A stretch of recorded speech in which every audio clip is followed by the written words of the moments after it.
2025 चला गया, 2026 आ गया, लेकिन कोई खुशी नहीं हो रही है। अंदर से सोच के जाने कितनी बार तो सोच सोच के रोना आ रहा है, रो भी ली हूँ, क्योंकि जो खुशी मनाने वाला था ना मेरी लाइफ में, वो ही नहीं रहा, वो ही चला गया। 2025 ये साल मुझे हमेशा याद रहेगा, मैं कभी इसको नहीं भूल सकती हूँ, क्योंकि इस साल ना मेरा जो सबसे प्यारा इंसान था, सबसे प्यारा, जिससे अपने दिल की हर बात मैं शेयर करती थी, हालांकि थे तो वो मेरे, है ना, पापा मेरे जन्मदाता थे। कहते हैं ना एक बेटी का अटैचमेंट अपने ना बाप से कैसा होता है, वो मैं बहुत अच्छी तरीके से जानती हूँ, क्योंकि वो मेरी लाइफ के एक ऐसे पर्सन थे ना कि उनसे मुझे कोई भी बात कहने में झिझक नहीं लगती थी। चाहे सुख हो या दुख, उनसे मैं ऐसे बात करती थी जैसे कि मैं ना बिल्कुल अपने किसी दोस्त से बात कर रही हूँ, अपनी किसी फ्रेंड से बात कर रही हूँ। इतनी बातें तो मैं अपने हस्बैंड से भी इतनी डीपली नहीं करती थी जितनी कि मैं अपने, है ना, फादर से करती थी। और वो ही हमें छोड़ के चले गए, वो भी बिल्कुल मेरे आंखों के सामने।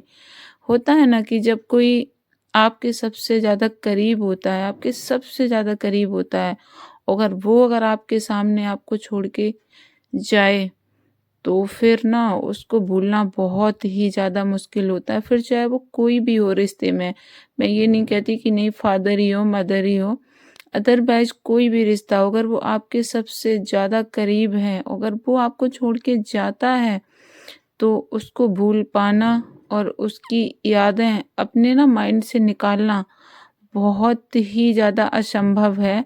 ऐसा नहीं होता कि हम एकदम उसको भूल जाएं। देखो ये जीवन है, जीवन तो मतलब किसी का भी नहीं रुकता है। फैमिली है, बच्चे हैं, सब कुछ है, सारी मतलब जिम्मेदारियां हैं, जिम्मेदारियों से भी पीछे नहीं हटना होता है। क्योंकि जब मेरी मदर नहीं रही थी, हम लोग बहुत छोटे थे, तो हमारे पापा को भी क्या उनकी याद नहीं आती होगी? वो तो यंग एज की थी, वो जब वो गई थी, हम लोग बहुत छोटे छोटे थे, 2 ईयर 4 ईयर के ऐसे थे।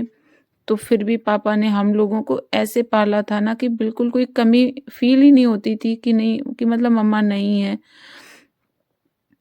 तो बस मुझे भी ऐसा ही लगता है कि मतलब घर पे मेरे भी पास छोटे छोटे बच्चे हैं, यादें उनकी बहुत सताती हैं। और जो मेरा यूट्यूब पे ये जो वर्क है ना करने का जो रीज़न है, बस वो ही है, क्योंकि उनकी यादों ने ना मुझे अंदर से बिल्कुल तोड़ दिया था। तो बस मैं कुछ ऐसा करना चाहती थी जिससे कि मैं थोड़ा बिजी रहूं, और मैं भी जैसे कि मेरे फादर ने हम सब लोगों को बहुत अच्छी तरीके से पाला, मतलब किसी चीज़ की कोई कमी फील नहीं होने दी उन्होंने। कभी भी हम लोगों को लाइफ में ऐसा नहीं लगा कि हमारी मतलब मम्मा नहीं है। वो मतलब मेरी माँ भी थी और मेरे पापा तो वो थे ही, वो सब कुछ थे, मतलब उनसे ऐसी कोई बात नहीं होती थी जो कि मैं उनसे शेयर नहीं करती थी। और फिर वो मेरे आंखों के सामने ही चले गए। वो बता मेरे पास आ रहे थे, बोल रहे थे बेटा मैं तुम्हारे पास आऊँगा तो मुझे घुमाने के लिए लेके चलना। और बस कुछ 1 हफ्ता भी नहीं हुआ था, कुछ भी नहीं ऐसा उनको था, बस उनको थोड़ा सा सांस लेने में दिक्कत हो रही थी। वो जब तक मेरे पास आए तब तक उनकी डेथ हो चुकी थी। तो वो भी पता बिल्कुल भी बर्दाश्त से बाहर हो गया, बिल्कुल सहन नहीं हुआ था, ऐसा लगा था अंदर से बिल्कुल टूट गई हूँ। फिर अपने बच्चों की तरफ भी थोड़ा देखती थी कि अब ये भी हैं, जैसे मेरे पापा ने हम लोगों को पाला है, मुझे भी अपने बच्चों की वैसे वैसे ही रखना है। तो इसलिए खुश तो बिल्कुल पता रहना ही पड़ेगा। अगर अगर खुश नहीं रहेंगे तो हम फिर अपने ना बच्चों को नहीं पाल सकते। तो ये जो भगवान ने हमें रिस्पॉन्सिबिलिटी दी है, तो फिर ये मैं बिल्कुल पूरी नहीं कर सकती हूँ। तो ये जो 2025 है ना, ये चला गया, लेकिन 2026 है, आ गया है, लेकिन इसकी कोई खुशी नहीं है मुझे, बिल्कुल भी नहीं है। क्योंकि वो एक ऐसे इंसान थे ना कि उन वो थे तो सब खुशियाँ थीं, सब कुछ था, लेकिन वो नहीं है तो कुछ भी नहीं लगता अच्छा।